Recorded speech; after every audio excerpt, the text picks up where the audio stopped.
भगवान ने भेजा। मैं अंधार में मर गई थी। मेरे ऊपर શું મિત્રો તમે માનશો કે બીજી વાર જન્મ લીધો છે? જી હા મિત્રો, માનવું જ પડશે. નમસ્કાર મિત્રો, વિડીયોમાં તમારું સ્વાગત છે.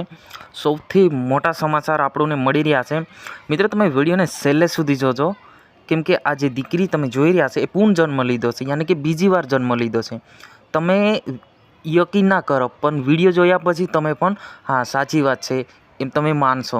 તો વિડીયોને બિલકુલ સ્કીપ ના કરતા છેલ્લે સુધી જોજો. મિત્રો આ ઘટના છે 2 થી 3 દિવસની અંદર આખા ગુજરાતમાં હાહાર મચાઈ રહ્યો છે આ દીકરીનો ફોટા વિડીયો. તો મિત્રો ક્યાં ઘટના ઘટી છે કે આ દીકરી છે પૂર્ણ જન્મ લીધો, યાની કે બીજી વાર જન્મ લીધો છે.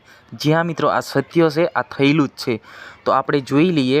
જે આ દીકરી છે એ દીકરી એમને મોબાઈલ પણ નથી મળ્યો કે સ્કૂલે પણ નથી ગઈ.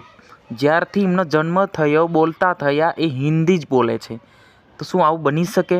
તો એ દીકરી ખુદ કહી રહી છે કે 2002માં ભૂકંપ આવ્યો હતો, મારા પર ઘરનું ધાબું પડ્યું તો હું ધાબા નીચે દબાઈ ગઈ હતી ને મારું મોત થઈ ગયું હતું. એ ખુદ દીકરી કહી રહી છે. એ નથી સ્કૂલે ગઈ કે નથી એમને મોબાઈલ આપ્યો, તો એ હિન્દી બોલે છે. અને એમના જે મા બાપ છે એ તો એકદમ અભણ છે. એમને ખબર નથી પડતી, એવી ફટાફટ હિન્દી બોલે છે, કોઈ પણ જોડે હિન્દીમાં જ વાત કરે છે. અને એ દીકરી કહી રહી છે કે બધું એ પુનર્જન્મની બધી યાદો કહી રહી છે કે મારે આ નામ હતું, મારો જન્મ ત્યાં થયો હતો, મારા મમ્મી પપ્પા આ હતા, એ બધું ટોટલી આખું કહે છે. આ દીકરી છે એ ખરેખર પુનર્જન્મ થયો છે એમનો, અને બધી યાદગાર એ બધું કહે છે. અને આ છે આપણા ગુજરાતના બનાસકાંઠાના પાલનપુર તાલુકાના એક નાનકડા ગામની ઘટના છે કે છેલ્લા 5 દિવસથી આ સોશિયલ મીડિયાને હલાવી રહી છે. આ હાલ એ દીકરીનું નામ છે દક્ષા, અને પહેલાં જન્મની અંદર એ હતો, એનું નામ વર્ષાબેન હતું. એ ખુદ કહી રહી છે કે મારે આ નામ છે, મારા મમ્મી પપ્પા આ હતા, મારો જન્મ ત્યાં થયો, મારું ઘર મકાન બધું ટોટલી કહી રહી છે, એ પણ હિન્દીમાં. મિત્રો એવું થઈ શકે કે નથી સ્કૂલે ગઈ, નથી મોબાઈલ જોયો. આ ફક્ત 3.5 વર્ષની બાળકી છે, તો એ ફટાફટ હિન્દી બોલે છે.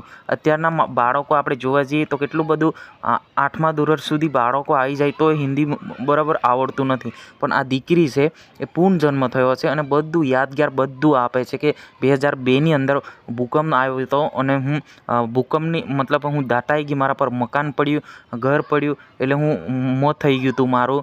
એ બધી યાદગાર અપાવે છે. ખરેખર મિત્રો આ છે આ દીકરી અત્યારે પાલનપુર જે તાલુકો છે ત્યાં કલેક્ટરને મળવા ગઈ છે અને ત્યાં પણ હિન્દીમાં જ વાત કરે છે. તો મિત્રો ખરેખર આ થઈ શકે કે આ હકીકત છે. અને અત્યારે જોવા જઈએ તો સોશિયલ મીડિયા પર ખૂબ વિડીયો વાયરલ છે એમના. તમે યુટ્યુબ ખોલશો, ઇન્સ્ટાગ્રામ ખોલશો કે ફેસબુક ખોલશો, બધું ટોટલી એમના જ વિડીયો હાલ ચાલી રહ્યા છે. કે ખરેખર મિત્રો તો આવો મિત્રો નાનકડો વિડીયો આપણે જાણી લઈએ કે આ દીકરી શું કહી રહી છે.